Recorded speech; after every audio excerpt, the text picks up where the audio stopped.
ओम श्रीमन्नारायणाय नमः। नारायण नमस्कृत्य नर चैव नरोत्तमम् देवी सरस्वती व्याप्तम ततो जयमुदीरयेत्।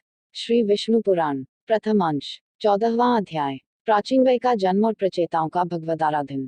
श्री प्राशर जी बोले, हे मैत्रेय, पृथु के अंतर्दान और वादी नामक दो धर्मज्ञ पुत्र हुए। उनमें से अंतर्दान से उसकी पत्नी शिखंडिनी ने हविर्धान को उत्पन्न किया। एक हविर्धान से अग्निकुलिना धिषणा ने प्राचीन बरही, शुक्र, गायक, कृष्ण, वृज और अर्जुन, ये 6 पुत्र उत्पन्न किए। 2 हे महाभाग, हविर्धान से उत्पन्न हुए भगवान प्राचीन बरही एक महान प्रजापति थे, जिन्होंने यज्ञ के द्वारा अपनी प्रजा की बहुत वृद्धि की। 3 हे मुने, उनके समय में यज्ञानुष्ठान की अधिकता के कारण प्राचीनाग्रकुश समस्त पृथ्वी में फैले हुए थे, इसलिए वे महाबली प्राचीन बरही नाम से विख्यात हुए। 4 हे महामते, उन महीपति ने महान तपस्या के अनंतर समुद्र को पुत्री सवर्णा से विवाह किया। 5 उस समुद्र कन्या सवर्णा के प्राचीन बरही से 10 पुत्र हुए। वे प्रचेता नामक सभी पुत्र धनुर्विद्या के पारगामी थे। 6 इन्होंने समुद्र के जल में रहकर 10,000 वर्ष तक समान धर्म का आचरण करते हुए घोर तपस्या की। 7 श्री मैत्रेय जी बोले, हे महामुने, उन महात्मा प्रचेताओं ने जिस लिए समुद्र के जल में तपस्या की थी सो आप कहिए। 8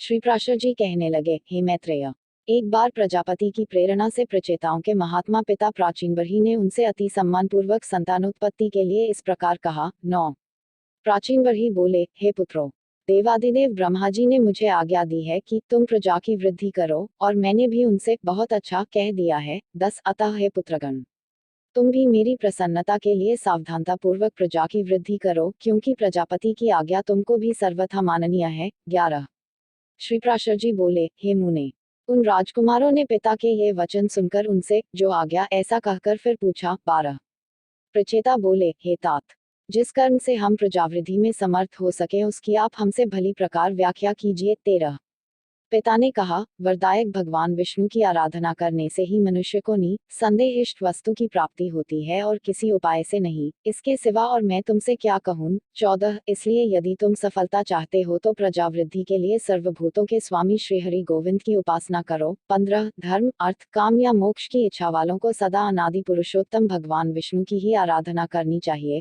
16 कल्प के आरंभ में जिनकी उपासना करके प्रजापति के संसार की रचना की है, तुम उन अच्युत की ही आराधना करो, इससे तुम्हारी संतान की वृद्धि होगी। 17 श्री प्राशर जी बोले, पिता की ऐसी आज्ञा होने पर प्रचेता नामक 10 पुत्रों ने समुद्र के जल में डूबे रहकर सावधानता पूर्वक तप करना आरंभ कर दिया। 18 हे मुनिश्रेष्ठ, सर्वलोकाश्रय जगतपति श्री नारायण में चित लगाए हुए उन्होंने 10,000 वर्ष तक वही जल में ही स्थित रहकर देवादिदेव श्रीहरि की एकाग्रचित से स्तुति की, जो अपनी स्तुति की जाने पर स्तुति करने वालों की सभी कामनाएं सफल कर देते हैं। 19-20 श्री मैत्रेय जी बोले, हे मुनिश्रेष्ठ, समुद्र के जल में स्थित रहकर प्रचेताओं ने भगवान विष्णु की जो अति पवित्र स्तुति की थी वह कृपया मुझसे कहिए। 21 श्री प्राशर जी बोले, हे मैत्रेय, पूर्वकाल में समुद्र में स्थित रहकर प्रचेताओं ने तन्मय भाव से श्री गोविंद की जो स्तुति की वह सुनो। 22 प्रचेताओं ने कहा, जिनमें संपूर्ण वाक्यों की नित्य प्रतिष्ठा है, अर्थात जो संपूर्ण वाक्यों के एकमात्र प्रतिपाद्य है, तथा जो जगत की उत्पत्ति और प्रलय के कारण है, उन निखिल जगन्नायक परम प्रभु को हम नमस्कार करते हैं। 23 जो आद्य ज्योतिष स्वरूप अनुपम अणु अनंत अपार और समस्त चराचर के कारण है, तथा जिन रूपहीन परमेश्वर के दिन रात्रि और संध्या ही प्रथम रूप है, उन काल स्वरूप भगवान को नमस्कार है। 24-25 समस्त प्राणियों के जीवन रूप जिनके अमृतमय स्वरूप को देव और पितृगण नित्य प्रति भोगते हैं, उन सोम स्वरूप प्रभु को नमस्कार है। 26 जो तीक्ष्ण स्वरूप अपने तेज से आकाशमंडल को प्रकाशित करते हुए अंधकार को भक्षण कर जाते हैं, तथा जो घाम शीत और जल के उद्गम स्थान है, उन सूर्य स्वरूप नारायण को नमस्कार है। 27 जो कठिनता युक्त होकर इस संपूर्ण संसार को धारण करते हैं और शब्द आदि 5 विषयों के आधार तथा व्यापक है, उन भूमिरूप भगवान को नमस्कार है। 28 जो संसार का योनि रूप है और समस्त देहधारियों का बीज है, भगवान हरि के उस जल स्वरूप को हम नमस्कार करते हैं। 29 जो समस्त देवताओं का हव्यभूक और पितृगण का कव्यभूक मुख है, उस अग्नि स्वरूप विष्णु भगवान को नमस्कार है। 30 जो प्राण अपान आदि 5 प्रकार से देह में स्थित होकर दिन रात चेष्टा करता रहता है, तथा जिसकी योनि आकाश है, उस वायुरूप भगवान को नमस्कार है। 31 जो समस्त भूतों को अवकाश देता है, उस अनंत मूर्ति और परम शुद्ध आकाश स्वरूप प्रभु को नमस्कार है। 32 समस्त इंद्रिय सृष्टि के जो उत्तम स्थान है उन शब्द स्पर्शादिरूप विधाता श्री कृष्णचंद्र को नमस्कार है। 33 जो क्षर और अक्षर इंद्रिय रूप से नित्य विषयों को ग्रहण करते हैं उन ज्ञानमूल हरि को नमस्कार है। 34 इंद्रियों के द्वारा ग्रहण किए विषयों को जो आत्मा के सम्मुख उपस्थित करता है उस अंतःकरण रूप विश्वात्मा को नमस्कार है। 35 जिस अनंत में सकल विश्व स्थित है, जिससे वह उत्पन्न हुआ है और जो उसके लय का भी स्थान है उस प्रकृति स्वरूप परमात्मा को नमस्कार है। 36 जो शुद्ध और निर्गुण होकर भी ब्रह्मवश गुणयुक्त से दिखाई देते हैं। 37 जो अविकारी अजन्मा शुद्ध निर्गुण निर्मल और श्री विष्णु का परम पद है उस ब्रह्म स्वरूप को हम नमस्कार करते हैं। 38 जो न लंबा है, न पतला है, न मोटा है, न छोटा है और न काला है, न लाल है, जो स्नेह द्रव कांति तथा शरीर से रहित एवं अनासक्त और अशरीरी जीव से भिन्न है। 39 जो अवकाश स्पर्श गंध और रस से रहित तथा आंख कान विहीन अचल एवं जिह्वा हाथ और मन से रहित है। 40 जो नाम गोत्र सुख और तेज से शून्य तथा कारणहीन है,